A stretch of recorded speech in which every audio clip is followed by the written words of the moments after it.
Yo guys, selamat datang lagi di Hero Review. Pastinya kita semua sudah tahu yang namanya shonen dengan seinen. Selain aspek pemasarannya untuk siapa dan kalangan umur berapa, biasanya akan selalu ada hal yang membedakan serial shonen dengan serial seinen. Seperti shonen dengan ceritanya atau pembawaannya yang lebih mudah untuk ditangkap, dan juga seinen yang lebih berat dan dalam akan penulisan ceritanya. Untuk ini menurut gue tidak sepenuhnya benar, karena gue sudah pernah melihat serial shonen dengan cerita yang lebih kompleks dan tidak semudah itu untuk dipahami. Dan adapun seinen dengan konsep cerita yang seperti shonen, tapi sangat bukan buat anak-anak. Beberapa bulan ini gue baru saja membaca sebuah manga seinen yang menurut gue konsep dan penulisan ceritanya tidak begitu unik dan juga tidak begitu mengesankan buat gue, tetapi tetap menarik untuk dibaca karena sisi dewasanya itu. Di video kali ini gue ingin membicarakan sebuah manga yang berjudul ini gue nggak tahu bacanya gimana ya, karena tulisannya Jagan. Tapi gue bakal nyebutnya Jagan aja, ya biar cepet. Jagan mengisahkan mengenai seorang polisi muda bernama Jagasaki, atau yang nanti dipanggil Jagan, yang tidak begitu suka dengan hidupnya dan merasa hidupnya membosankan. Dia berpikir bahwa masa depan hidupnya itu kayak tidak akan kemana-mana. Namun suatu saat terjadi hujan kodok dari langit yang mengejutkan banyak orang. Ikutin aja. Kodok-kodok tersebut masuk ke dalam tubuh manusia di sekitarnya dan dapat merubah manusia tersebut menjadi semacam kayak makhluk yang rusak, atau di sini sih disebut sebagai fractured human. Suatu saat seorang fractured human ini menyerang Jagan dan memotong jarinya. Namun ternyata yang terjadi adalah tangan Jagan dapat berubah menjadi bentuk yang aneh dan dapat menembak seperti layaknya sebuah senjata tembakan. Jagan pun bertemu dengan seekor burung hantu yang dapat berbicara. Serius guys, ikutin aja. Yang menjelaskan bahwa Jagan telah menjadi setengah fractured human tersebut, di mana dia mendapatkan kemampuan seperti mereka, namun masih tetap bisa mengendalikan kekuatannya itu. Burung tersebut juga menjelaskan bahwa menjadi tugasnya Jagan untuk membasmi manusia-manusia rusak lainnya dan menghilangkan kodok-kodok yang di dalam mereka itu. Yang dimana ternyata masih banyak lagi orang dengan kemampuan untuk mengendalikan kekuatan-kekuatannya mereka seperti Jagan. Gue perlu bilang masih banyak lagi yang terjadi dan juga masih banyak yang belum dijelaskan juga. Tapi kurang lebih premisnya sih seperti itu. Untuk artnya, Jagan memiliki art style yang bisa dibilang lebih ke arah yang realistis. Dan ya mungkin sih bisa dibilang seperti art manga seinen pada umumnya sih. Namun terlihat cukup artistik dari angle dan kedetailan gambarnya. Dan pastinya kedetailan gambarnya, terutama saat karakter-karakternya menggunakan kekuatan mereka, itu terlihat sangat keren. Tampilan gambar pada manga Jagan gue bisa bilang terlihat dark dan juga kayak menakutkan gitu. Terutama kayak pada makhluk-makhluk yang fractured human itu. Dan nantinya juga saat karakter-karakternya semakin banyak, menurut gue itu keren-keren dan juga kayak lebih art style lebih berkarakter gitu pada desain setiap karakter-karakternya itu. So far gue suka sih dengan art style Jagan, bahkan bikin gue kayak nyari lagi gitu manga mana yang art style kayak Jagan. Warning teman-teman, perlu gue peringati bahwa manga ini bersifat sangat dewasa. Nah, dan ya memang inilah manga yang bisa gue bilang ya seinen. Ya, terkadang maksud gue tuh manga seinen tuh sebenarnya tidak perlu peringatan gitu ya. Karena memang intinya seinen adalah untuk dewasa. Jadi ya bisa sangat all out gitu loh. Apa yang mereka hadirkan, kayak terserah mereka lah.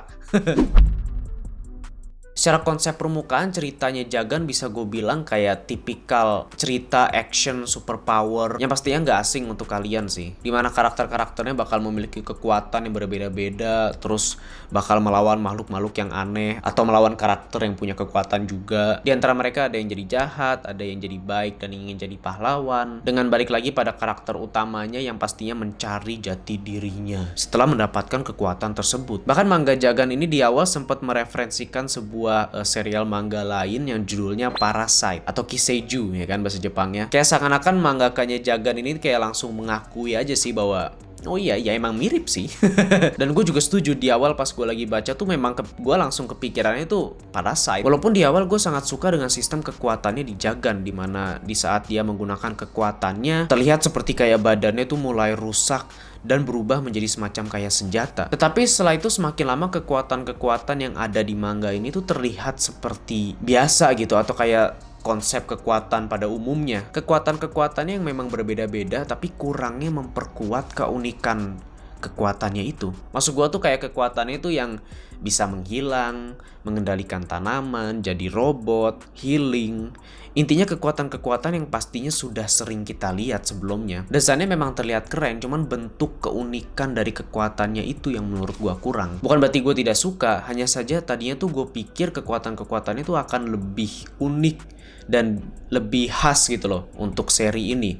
Kayak misalnya contohnya kayak Parasite atau misalnya Tokyo Ghoul yang sistem kekuatan itu lu bisa langsung membedakan, oh itu Tokyo Ghoul, oh itu Parasite. Walaupun sih beberapa karakter sangat menarik sih buat gua. Gue suka detektif yang memiliki kekuatan yang bisa mengeraskan badannya itu, yang bisa mengendalikan tumbuhan juga menarik buat gua. Sama musuhnya tuh yang paling baru sih. Itu kayak mengingatkan gue sama Venom, musuhnya Spider-Man, cuman kayak versi lebih elitnya aja sih karena dia kayak pakai jas gitu. Itu dia juga keren sih. Walaupun Jagan terlihat seperti another manga action superpower, tapi ada yang membuat seri ini menarik buat gua, yaitu sisi untuk dewasanya ini. Hal yang dihadirkan di manga ini merupakan tindakan, kebiasaan, konflik yang dilalui oleh mereka yang dewasa. Masalah yang dihadirkan bukan hal yang simple dan bisa relate untuk kita semua. Seperti kayak aku tidak akan pernah menyerah, ingin menjadi superhero dan menyelamatkan semua orang, dan menjadi Hokage. Itamayo dengan karakter-karakter yang positif, ceria, pantang menyerah. Tidak seperti itu, tetapi melainkan konflik yang terjadi di jalanan, orang-orang kecil. Konflik yang tidak relate untuk kita semua, tapi ada nyatanya. Konflik pada diri yang mungkin tidak ingin kita ungkitkan atau bicarakan, dan berpikir dengan kita membiarkannya bisa hilang dengan sendirinya. Tapi masalah itu ada. Konflik yang hadir di manga ini seperti dari hal sepele, kayak ada yang ingin menjadi terkenal biar dapat banyak cewek, hingga seperti dia yang hidup dengan pekerjaan sederhana, yang merasa dia bukan siapa-siapa. Atau seorang bapak yang gagal, hanya ingin bisa membuktikan kepada istri dan anak-anaknya bahwa dia bisa melakukan sesuatu. Seorang pengusaha sukses yang sudah memiliki segalanya, tetapi di dalam dirinya, dia merasa kosong. Sisi konflik psikologis dari karakter-karakter ini yang nyata dan bikin menarik. Tapi pada hal ini gue ingin membicarakan mengenai Jagasaki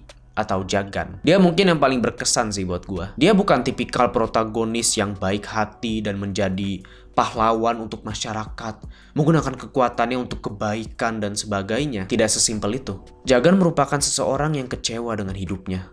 Melihat hidupnya akan begini-gini saja. Seperti tidak akan ada yang menarik yang bakal terjadi dalam hidupnya. Dan tidak ada yang bisa disalahkan juga karena memang inilah nasib dia. Bahkan alasan dia ingin menjadi polisi pun karena dia ingin hidupnya seru. Dengan bayangan bakal melawan orang jahat, banyak menggunakan senjata mungkin. Namun nyatanya dia hanya bekerja sebagai polisi kecil yang ada di kayak di neighborhoodnya di Jepang gitu loh, kayak kayak di jalan-jalanan kecil itu kan ada kayak pos polisinya yang kecil itu kan di Jepang ya kayak satpam lah kalau di sini mungkin ya. Bahkan di saat dia pulang dia juga merasa kosong dan kecewa karena yang ia bayangkan untuk masa depannya, dia nantinya hanya akan menikahi pacarnya, terus punya anak, ngurusin keluarga, berangkat kerja, pulang kerja, dan akan melakukan hal yang sama berulang-ulang kali. Dan yang menarik dari dia adalah dia suka berhayal. Dia suka daydreaming bisa dibilang. Guys, jujur gue juga terkadang suka melakukan itu sih. Terkadang gue lagi tidur di kamar atau bahkan sedang jalan keluar dan suka bayang-bayangin gitu tiba-tiba suatu hal yang besar terjadi di hidup gue. Seperti kayak di film-film gitu kan, karakternya tiba-tiba bertemu dengan seseorang atau terjadi suatu kejadian yang bakal mengubah hidupnya semenjak itu. Atau kayak tiba-tiba alien dateng atau ada zombie apokalips terus gue mesti ngelawan zombie, mesti survive. Cuman megang pukulan baseball tuh buat senjatanya. Dan hidup gue menjadi penuh aksi dan petualangan. Dan Jagan dia melakukan itu. Setiap hari setelah dia pulang kerja dia suka membayangkan dia bertemu orang jahat di depannya dan bisa menembak mereka seperti polisi yang memberikan keadilan untuk rakyatnya. Dia berharap untuk hidup bisa menjadi lebih seru dan dapat keluar dari kehidupannya yang entah kemana arahnya ini. Tetapi walaupun kita membayangkan itu semua, pada akhirnya kita tidak inginkan hal itu beneran terjadi. Sedangkan di sini, it happens. Shit suddenly happens. Terjadilah sesuatu di depan mata Jagan yang tidak biasa. Hidupnya menjadi lebih seru dan penuh aksi, tapi ternyata sangat menyakitkan. Memang dia memiliki kekuatan super itu, tetapi orang-orang terdekatnya mati. Lingkungan dan kehidupannya menjadi sebuah tragedi. Dan pada akhirnya semua tetap saja balik kepada apa yang lu mau lakukan sekarang. Disitulah konflik yang hadir di Jagan ini. Proses dia untuk pada akhirnya balik lagi menjalani kesehariannya dengan situasi yang sudah terjadi, atau bisa dibilang dengan nasibnya. Apa yang harus dia lakukan sekarang? Mau ke arah mana tujuan hidupnya? Yang ternyata masalahnya bukan pada realita yang ada, namun dari keputusan dirinya yang dia perlu terima. Nah ini untuk power systemnya menurut gue itu menarik sih. Cukup unik dimana sistem kekuatannya itu berpusat pada apa keinginan terdalam mereka. Atau bisa dibilang kayak desire mereka lah. Seperti Jagan yang di awal kayak pengen nembak-nembakin orang, tiba-tiba kekuatannya tangannya bisa berubah menjadi senjata. Atau ada orang yang tadi gue bilang merasa dirinya bukan siapa-siapa, tiba-tiba memiliki kekuatan untuk menjadi seseorang dengan cara kayak menelan orang itu, dan dia basically jadi orang yang dia telan itu. Dan juga sistem kekuatannya agar mereka menjadi semakin kuat, mereka itu harus benar-benar mengikuti desire dan keinginan terdalamnya mereka. Dan itu sangat tergantung dengan perasaannya. Ingin mengisi kekosongan dalam diri, ingin membalas dendam, ingin dipuja-puja. Harus diikuti kalau ingin menjadi semakin kuat. Kalau tidak nanti mereka malah akan menjadi semakin lemah. Dan kekuatan fractured human itu bisa kayak merasuki mereka dan mereka bakal menjadi fractured human atau manusia rusak seutuhnya. Jadi mereka benar-benar kayak harus ngikutin aja gitu nafsu mereka. Dan tambahan juga, jujur gue juga suka sih dengan drama romance-nya. Ya, ada romance-nya. Maksud gue tuh konfliknya tuh kayak si Jaga nih beneran suka dengan ceweknya itu, atau karena nafsunya aja biar dia kayak tambah kuat basically. Dan juga tambahan, benar-benar tambahan sedikit. Belle-chan is the best girl. Gila. This girl is just she's the best, damn. Tapi maksud gue tuh karena rasa nafsu tuh bisa menjadi sumber kekuatannya gitu. Itu yang menarik. Dan itulah masuk ke pembahasan selanjutnya bahwa manga ini sangat-sangat banyak sex scene-nya. Bahkan beberapa momen gue pikir ini berlebihan, ini kebanyakan. Jadi ya siap-siap akan hal itu. Gue tidak ingin membicarakan panjang-panjang karena ya sex scene aja udah ya udah. Dan banyak. Ya. Dan lucunya, nah ini dia, somehow, walaupun kebanyakan, tapi somehow itu nyambung dengan sistem kekuatan mereka itu, yang dimana mereka harus bergantung dengan desire dan keinginan mereka yang perlu diikuti. Jadi karakter-karakter ini kalau lagi nafsu ya mereka ikuti gitu. Damn. Bahkan ya, gue nggak bisa melewati satu karakter yang cukup aneh. Jadi ada karakter yang bisa dibilang dia kayak pervert lah. Ya, sangat mesum yang bahkan kerjaannya onani mulu, atau ya walaupun kayak dikasih konflik dibawa di dalam dirinya itu kayak dia merasa kosong dan kesepian, jadi kayak dia gitu terus ya kan. Kok relate? Tapi ada aja gitu loh bahwa kekuatan dia basically karena dia begitu, jadi kekuatan dia tuh dia bisa bikin cewek yang dia cium nafsu sama dia. Dan dia bisa melakukan seks sesuka dia. Dan ya itu kan yang kalian mau kan, itu kan pasti nih yang nonton nih pasti pada pengen baca nih pasti nih. Karena itu ya tahu ya kan, sama. Walaupun ini tetap bukan manga yang sepenuhnya bagus, masih banyak kekurangannya. Penulisan ceritanya yang terkadang terlihat tidak terstruktur dengan baik. Kayak masih banyak banget gitu yang belum dijelaskan bahkan sampai sekarang. Dan bahkan belum kelihatan plot atau setup-nya yang sedikit demi sedikit mulai terlihat atau kayak mulai dijelaskan. Situasi yang terjadi itu tuh nggak ada gitu, nggak ada bahkan. Kayak misalnya di awal tuh kayak kodok-kodoknya dari mana, itu burung-burung yang bisa bicara tuh apa maksudnya? Ini semua ulah siapa? Itu belum ada, men. Dan sekarang gue sudah baca sampai chapter sekitar 145 gitu. Jadi maksud gue tuh gue mau sedikit kayak memperingatkan aja gitu bahwa nanti takutnya kan kalian ada yang baca terus kayak lebih fokus ke misterinya dan kayak ini maksudnya apa. Itu menurut gue sih itu aja sih kekurangannya. Menurut gue jangan terlalu merhatikan itu karena mereka nggak begitu menjelaskan itu, men. Mungkin kedepannya gue nggak tahu, tapi sampai sekarang belum ada. Bahkan kayak arahnya mau kemana aja belum jelas gitu. Mereka ya kayak bertarung dengan siapapun yang lagi jadi musuhnya aja. Intinya sih gitu-gitu doang. Bahkan juga lumayan banyak karakter-karakternya yang sia-sia di manga ini. Ada yang kayak kelihatannya karakter ini penting karena kisahnya yang terus-menerus diceritakan, tapi ternyata kesimpulannya tidak ada dan berakhir begitu saja untuk karakter-karakter ini. Kayak ada kisah side karakter yang beneran jadi side doang gitu, nggak ada nyambungnya atau gimana.